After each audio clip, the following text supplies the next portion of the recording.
Jeboy? Eden! Eden, ano to? Buntis ka! Mabuti. Naisipan mo pang umuwi. Malamang hindi ako mabubuntis. Babae ako, may pangangailangan ako. 3 taon kang hindi umuwi. Ha?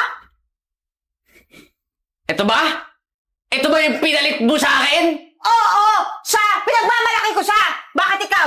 Anong pinagmamalaki mo? Wala, di ba? Teka lang, Eden Alam mo ba? Kinasuhan ako ng amo ko. Dahil napagbintangan ako. Pero di pa rin naman ako nagkulang magpadala sa'yo, di ba? Hindi ko na yung problema kung kinasuhan ka. At yung mga padala mo, wala yung halaga. Ang liit mong magpadala. At isa pa, kailangan ko yung lalaki magpapaligaya sa akin. Eh, hindi mo naman yun nabigay, di ba? Mabuti nga to si Francis eh. Mayaman gwapo pa, di katulad mo. Aba. Baka nakakalimutan nyo. Ako ang nagpatayo nitong bahay na to. Ikaw nagpatayo. Pero pasensya na wala ka ng karapatan sa bahay na to eh. Binenta ko na to sa papa ni Francis. Kaya wala ka na matutuluyan, wala ka na matutulugan. Ang mabuti sa'yo, lumayas ka na dito. Grabe na yung ugali mo, ha? Hoy, pangit! Pwede ba? Umalis ka na. Wala ka na rin karapatan kay Eden. Dahil magkakaanak na kami. Pero Eden, teka lang. Wala kasi yung matutulugan eh. Wala ka rin pakialam kung wala kang matutuluyan. At sisiguraduhin namin, kaya namin patunayan sa korte na isa kang pabayang asawa. So ano pang hinihintay mo? Narinig mo na di ba ang bagong may-ari ng bahay na to? Alis! Hintayin nyo na lang yung karma.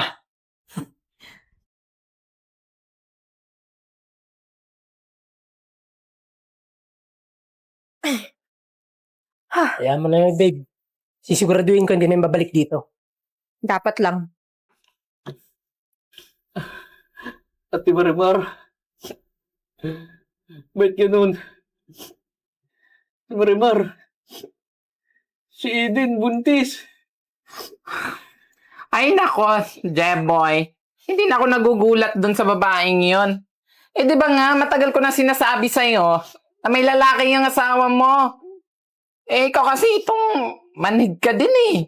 Wala kang pakiramdam. Eh ate, di ba, alam mo naman na mahal ko si Eden.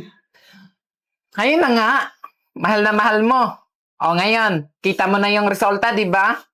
Eh hindi ka nga mahal ng babaeng yon. At saka alam ko, pera lang naman talaga yung habol nun sa'yo, no? Mabuti na lang talaga at nagpapadala ka sa akin ng pera. Kaya yun, yung perang pinapadala mo, di ba, ininvest natin sa negosyo natin. Tsaka, alam mo ba, yung negosyo natin ngayon, lumago. At Talaga? isa pa, mas lalong lalago yun nang dahil sa ating dalawa. Siya, Ate Marimar, gusto ko makita yung negosyo natin kung nasan. Baka pwede natin puntahan. Huwag ka mag-alala. Kasi sa susunod na araw, wala akong anong bukas eh. Pupuntahan natin yon. Sige ha. Sama ka ha? Oo. Eh, Ate Marimar, pagluto mo muna ako. Gutom na ako eh. Talaga? Sige. Naalala ko pa yung favorite mo na. Adobo? Yeah! At saka yung favorite mo na. Menudo! O siya, sige, pagluluto mo na kita. Sige na, salamat ate ha. Mm-mm. Hello, babe. Miss na kita eh. Kaya ako napatawag. Di kasi ako makakilos dito sa bahay. Alam mo naman. Mrs. medyo stricto eh. Sino yan, ha? Babae mo? Napakawala niya mo talaga eh! Francis, nagawa mo to sa akin? Tignan mo! Buntis ako at ikaw yung ama. Ba't ka pa naghahanap ng ibang babae? Hindi ba ako sapat sa'yo? Wala akong pakialam, Eden, kung buntis ka. At isa pa, hindi tayo kasal. Tsaka ikaw lang naman may gusto eh, na mabuntis. So, manggagamit ka? Ha? At kaya lang naman ako sumama sa'yo. Dahil may pera ka. At nabili ko tong bahay mo. Patalaga ng mukha mo! Eh pwede ba? Umalis ka na. Total. Nakapangalan naman yung bahay na to sa akin. Umalis ka na! Francis, wala naman akong matitiran, di ba? Wala akong pakialam! Francis, paano na tong anak natin? Umalis ka na eh! Pist mo ba ito? So ito, Jeboy, ito yung sinasabi ko sa yung restaurant na pinatayo ko. Restaurant nating dalawa. Grabe ate, napakaganda naman tong restaurant na pinatayo mo habang wala ako dito. Aba, syempre naman, ako pa ba? Maganda yung taste ko. Oh, si Enzo nga pala, boyfriend ko. Siya yung nagmamanage dito. Taray, sana all. Sino nga pala ito, Marima? Kapatid mo? Oo, siya yung sinasabi ko sa yung ka-business partner ko, kapatid ko, si Jeboy. Jeboy, Enzo nga pala. Jeboy. Jeboy, congrats ha. Alam mo, ang swerte mo dito sa ate mo. Hindi na swerte sa negosyo, magaling din mag-manage ng pera. Masinop. Ba, syempre naman. At saka Jeboy, ha? Paalala ko sa'yo. Paalala ko lang sa'yo. Ngayon na medyo nakakaangat ka na. Marami ka ng pera. Baka naman mamaya babalikan pa yung babae mo, ha? Alam mo naman na pera lang yung habol nun sa'yo. Tsaka, alam mo naman sa sarili mong hindi ka na mahal nun, di ba? Ikaw talaga ate. Hindi ko nababalikan yun kahit kailan. Teka muna. Mayuhin ko muna kayo at may asikasuhin pa ako. Siya, sige.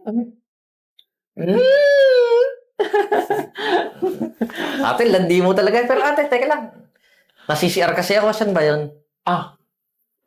Go to the left, straight, and turn over the right. And you have arrived for your destination. Basta sige ate. CR muna ako ha. Sige, sige. Asa na ba yung mga waiter ko dito? Hindi naman to naayos. Ganda ng flowers ko dito. Sobrang linis naman. Ma'am, Galing naman talaga. Pwede po bang dito ako makikain sa inyo? Eden? Marimar! Eden? Ang ginagawa mo dito? At saka isa pa. Ano nangyari sa itsura mo? Agad oversosa ka na ngayon. Marimar, gutom na kasi ako. Pwede bang makikain ako dito? Tsaka, pwede bang bigyan mo ako ng trabaho dito kahit waitress lang? Kailangan ko ng trabaho eh. Pasensya ka na, ha? Pero hindi lang kasi ako yung magde-decision kung mag-apply ka dito ng trabaho. Kailangan pa ng approval ng business partner ko. Baka pwede mo naman ako ilakad dun sa business partner mo. Ate. Eden? Eden, anong ginagawa mo dito? Jeboy, makikikain lang sana ako eh. Ikaw yung business partner ni Marimar? Yes. Jeboy, baka naman pwede mo akong bigyan ng trabaho. Kasi kailangan ko eh. Manganganak na ako. Wala akong pangtustos para panggamot, pang hospital. So, you mean, pinoproblema mo yung panganganak mo at saka yung baby mo? Okay. May naisip akong plano. At magandang paraan para hindi ka naman problema. Pwede naman na ampunin ko yung baby mo. Kasi gustong-gusto ko na din talaga magkaanak eh. Kaya lang, wala kasi akong matres. At saka, huwag ka mag-alala.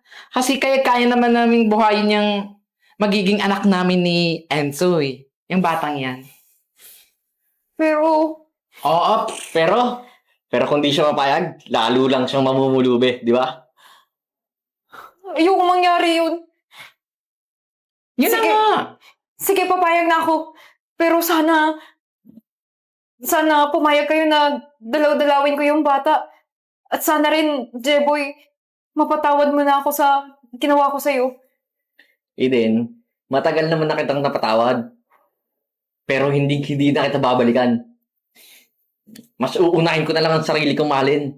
At magpo-focus ako sa business ko. Kasi ilang taon na rin naman ako nagpakatanga sa'yo. At saka isa pa, pag nanganak ka na, kukunin namin yung baby mo. Huwag mo nang problemahin yung magiging panimula mo pagkatapos ng mga anak. Kasi bibigyan naman kita eh. Ikaw na bahala kung anong gusto mong gastos dun. O, teka lang ate.